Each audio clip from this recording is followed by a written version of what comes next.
अस्सलाम वालेकुम। तो कैसे हैं आप लोग?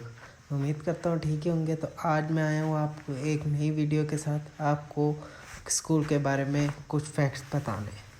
काफ़ी स्कूल के फैक्ट्स होते हैं लेकिन हमारे स्कूल के अपने ही फैक्ट्स हमारे स्कूल के बारे में हमारी क्लास और हम दोस्तों में मशहूर था कि ये स्कूल जो है कब्रिस्तान पर बना है। काफ़ी फैक्ट्स आप इस बारे में सुन चुके होंगे और स्कूल पर भी काफ़ी वीडियोस देख चुके होंगे, लेकिन जो फैक्ट्स मैं बताऊंगा वो आपने नहीं सुने होंगे। हमारे स्कूल के बारे में हमारी क्लास में और हम दोस्तों में मशहूर था कि ये कब्रिस्तान पे बना है। और हम सोचते थे कि कभी हमारे स्कूल में दहशतगर्द आ गए तो हमारे स्कूल में कोई पिछली साइड का दरवाज़ा भी नहीं है जहाँ से हम भाग कर बाहर निकल सके।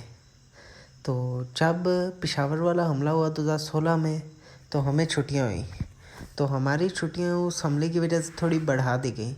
तो हम लोगों ने मशहूर कर दिया कि हमारी स्कूल के प्रिंसिपल को भी धमकियाँ मिली है। लेकिन हमने कहा हम वो प्रिंसिपल किधर किसे डरते, वो खुद एक भैंस जितनी प्रिंसिपल है। तो हाँ, क्योंकि हम बचपन में स्कूल के बड़े खिलाफ थे। अब पता चलता है कि स्कूल जो था वो तो एक जन्नत से कम नहीं था। तो फिर जब हमारा स्कूल शुरू हुआ हम सोचते थे कभी दहशतगर्द आ गए, पिछला कोई दरवाज़ा नहीं, हम लोग भागेंगे तो भागेंगे कहाँ से, दहशतगर्द हम सबको मार देंगे। ये है कि कभी ये हुआ नहीं, लेकिन हमने सोचा था। हम लोग सोचते थे कि हमारे स्कूल की जो प्रिंसिपल है वो बहुत जालिम है। हालांकि वो थी भी जालिम, और पूरी भैंस जितना उनका वज़न और जिस्म था।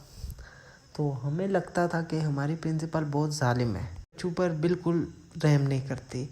हालांकि स्कूल के प्रिंसिपल रहम नहीं करते, क्योंकि स्कूल चलाने के लिए अगर रहम करो तो स्कूल चलता नहीं है, और थोड़ी सख्ती करनी पड़ती है ताकि बच्चे डरे रहें और स्कूल चले और बच्चे तैयारी वगैरह करके।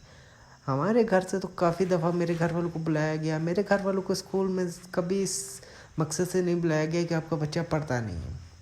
मेरी हमेशा उल्टी सीधी हरकतों की वजह से बुलाया। एक दफ़ा मेरे स्कूल घर से मेरे वालदा स्कूल चली गई। क्यों? क्योंकि मैंने कॉपी जल्दी ख़त्म करने के लिए आधे से ज़्यादा कॉपी के पेज फाड़ दिए थे। मेरी घर वालदा स्कूल चली गई। स्कूल में मैडम मीरम ने मुझे बुलाया, यानी मेरी जो प्रिंसिपल थी, उनने कहा बेटा क्या करते हो, बड़े प्यार से हमने समझाया। मेरा डर उस दिन निकल गया। लेकिन कुछ अरसे बाद जब मैंने एक और कांड किया स्कूल में, तो मैडम जब मेरी प्रिंसिपल ने मुझे बुलाया तो उनने मेरी वो झाड़ी और मेरे घर वालों को भी बुला लिया। तो इतनी झाड़ी उनने मेरी कि मेरी उनके नाम से एक गांड फटनी शुरू हो गई। मेरी इतनी गांड फट गई कि मैं उन्हें देख कर ही डरता था। बेशक अब मेरा स्कूल छूट गया, लेकिन मेरे दिल में एक उनका डर है। क्यों? बस वो प्रिंसिपल थे तो डर है। मेरे घर वालों ने तो मुझे इतना चूतिया बनाया, मेरा इतना चूतिया काटा है कि मैं घर का भी कोई कांड करता था तो फ़ौरन मेरे स्कूल जाके प्रिंसिपल को बता देते थे और प्रिंसिपल मेरी अच्छी खासी झाड़ देता था।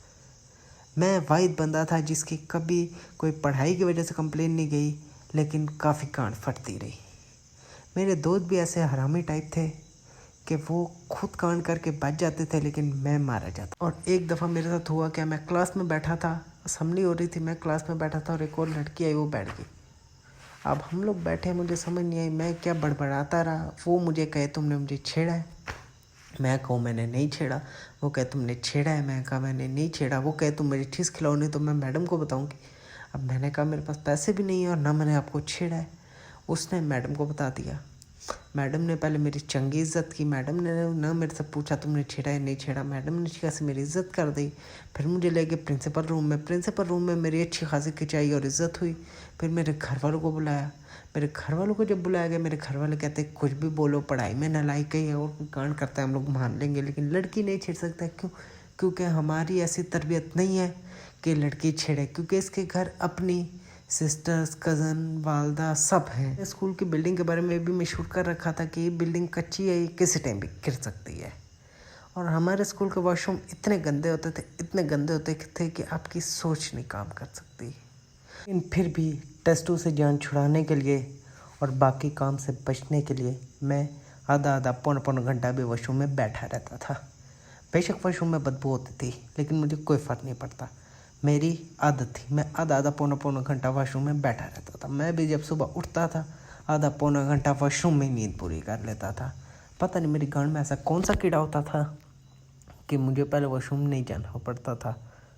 तो जैसे ही स्कूल का टाइम निकलने का टाइम आए, मुझे टट्टी कहती थी मैं आई कम इन, तो मैं उसको कहता था आ जाओ। जब मैं टट्टी कर रहा होता था कोई मेरे से पूछता था कि कितनी देर है, तो मैंने उसको कहता था अभी तो मैंने स्टार्ट किया है। तो पूछता था भूतनी के भूसड़ी के ये कोई रेस है जो तूने स्टार्ट की है? तो मैं उसे कहता था लोगों को इतनी देर आती नहीं और मेरी जाती नहीं। तो वो कहता था भूसड़ी के तू बैठा ही रहे। तो बाकी और मज़ीद वीडियोस के लिए हमारे चैनल को सब्सक्राइब करें और बाकी ऐसी मज़ीद वीडियो मेरे चैनल पर देखने के लिए हमारी वीडियोस का इंतज़ार करें। तो आज के लिए अल्लाह हाफिज़।